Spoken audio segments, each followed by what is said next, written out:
Happy Friday! Hello, friends of the Future of Privacy Forum. Jules Polonetsky here, CEO with Stacy Gray, Policy Counsel.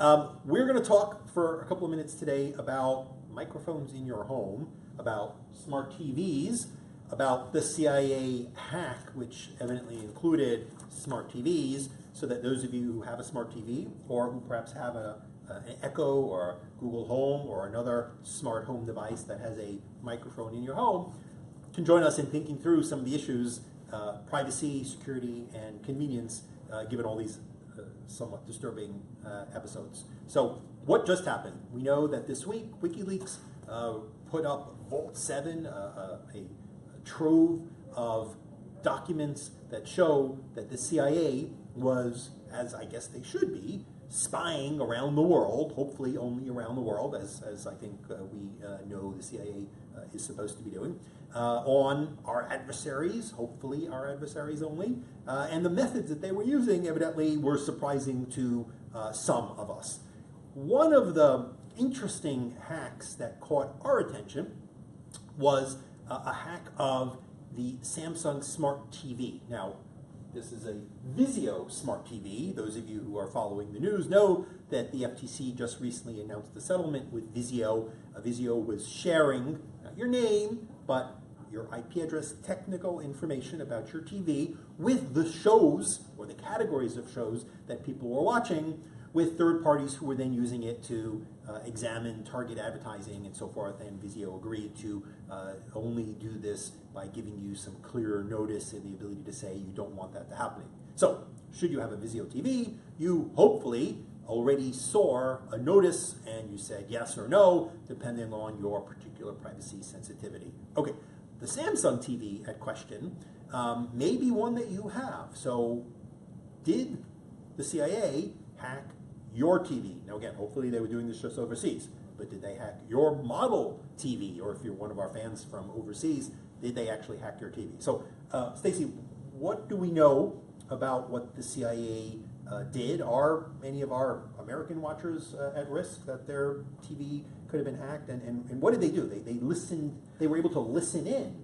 Well, a couple things, Jules, and I have to start off with saying I really was impressed by the Doctor Who reference. Doctor Who fans will love that the name of this operation was called Weeping Angel, perhaps unfortunately one of the most terrifying in Doctor Who.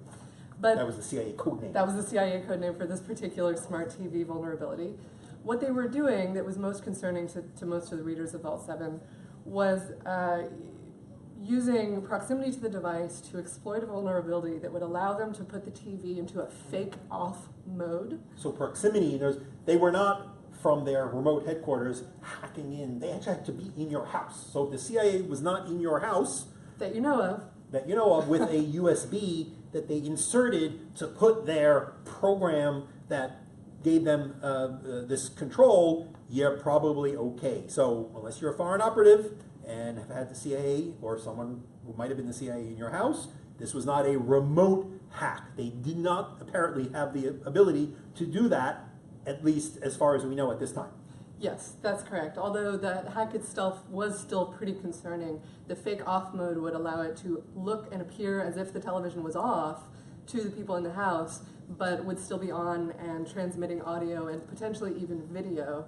At the time that this was done, which was a couple of years ago, it's a little out of date by now, it wasn't 100%. A blue light was still left on the back of the television that might betray that the device was still on. So if you turned off your TV and the CIA had infected it with this fake off mode, you thought you were turning it off, it looked like it was off, but the CIA could listen in by leveraging some control over that microphone. If you had peeked behind your TV and saw the blue light on. So if we have any friends who have, it wasn't every model, it was just a couple of models. It was just a few models from 2012, 2013. 2012, 2013, and it was people using the software, the firmware, the versions 111, 112, and 116. So most people who have TVs probably have long updated, but if you have a 212 or 213 Samsung TV and it is using those versions of software, go turn off your TV, then go peek behind it, and if the blue light is still on, you've got a TV that the CIA was somehow, if they got into your house and stuck in this, you've been listening. Okay, so most of you are probably not going to need to worry that the CIA is listening. However, this notion that there is a microphone on your TV, on your smart home device, that could be activated remotely is a little bit concerning. I don't want anyone listening in. We did a report, you were the lead writer of this report last year, called Always On, the Privacy Implications of Microphone-Enabled Devices.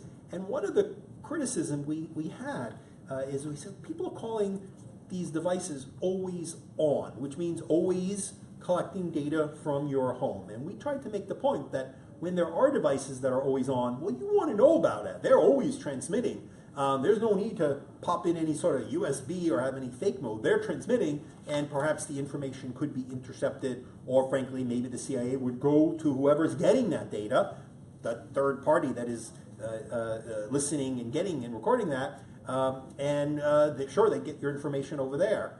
Devices like the Alexa and others that are simply listening for wake words and deleting everything they hear and not sending it out until you wake them up, we argued they should be called something different. Maybe always ready would be one option. Things that are just waiting for a passive phrase or other kind of environmental signal to be woken up to start transmitting data would be one option. Absolutely. And in addition to helping frame the terminology right so that people can understand, is this always on? Is it always ready? Do I need to worry about hacking and so forth? Clearly, most of us are not the target of the CIA, but who knows if the CIA is working on it? Well, next year hackers are working on it, and maybe you want some extra privacy. Maybe you're getting romantic in front of the TV. Maybe you're smoking weed. Maybe you're cheating on your taxes. Maybe you are, I don't know, you just don't like the notion. And you like it on in general, right? Maybe you're a person with disability. You are using the Alexa to open your shades, to let people in. I mean, we talk about them as fun music devices. My kids love playing popular music and turning the lights on. But for some, these are really devices that expand their ability to live with dignity, but you want to have your privacy too. So what might we do? What did we call for? Others are now calling for this as well, to perhaps have some override of some sort. So last year we enumerated a bunch of different suggestions that you can find in our report that companies should be taking to build trust in these devices. Because for better or for worse, microphones in a home environment are not going away. The number of devices is only increasing. But one of the, I think, most key issues for devices like this, and we have an Amazon Echo here in our conference room, is going to be very, very strong cybersecurity. So that even if network traffic is able to be intercepted or diverted, that the message remains encrypted and therefore not able to be parsed. That's going to be incredibly important, not just in this, but we've seen hacks in recent years of baby monitors, home security cameras, all sorts of devices in the Internet of Things that would benefit from stronger security. But I'm just an average consumer. What should I look for? I'm going to the store. I want to know, I like this remote control stuff, voice activated. What feature might I ask for? Hey, does this have a... In addition to really keeping a close eye on the cybersecurity aspects, one thing you might want to look for in home devices is whether or not the device, if it has a microphone, has a hard on-off switch for that microphone. So nobody's going to hack in and listen in if it's physically turned off. Right. There are two ways to control a microphone. You can do it at the software level or you can do it at the hardware level. And if you do it at the level of the hardware, then there has to be some kind of actual physical connection in the device in order for the microphone to start picking up anything. Thus making it impossible, even if someone hacked in at the firmware software level, to intercept the audio. So the Amazon Echo has a great example of that. Right on the top of the device there is a mute button with a great visual cue, so that now if I have this in our conference room and we're talking about the device, I can say, Alexa, Alexa, Alexa as much as I want. It's not going to pick up anything or start transmitting. Now, unfortunately, a lot of the smart TVs do not have a very specific switch that let you, when you maybe want to be in a guaranteed CIA can't get in mode, flip that on and off. And so others, especially this week after the CIA hacks, have been pointing out the hard on-off frankly, critical tool. We are in a world of software, we're in a world of remote access. There may be some times where a good old turn it off with some muscle is the best thing. Anyway, happy Friday. Hope this was interesting. We'll post in our comments a link to a Wired article that has the exact models of the Samsung TV that were at issue, so you can check that out. And a link, of course, to our Always On report. Have a great weekend. Thanks, Stacey.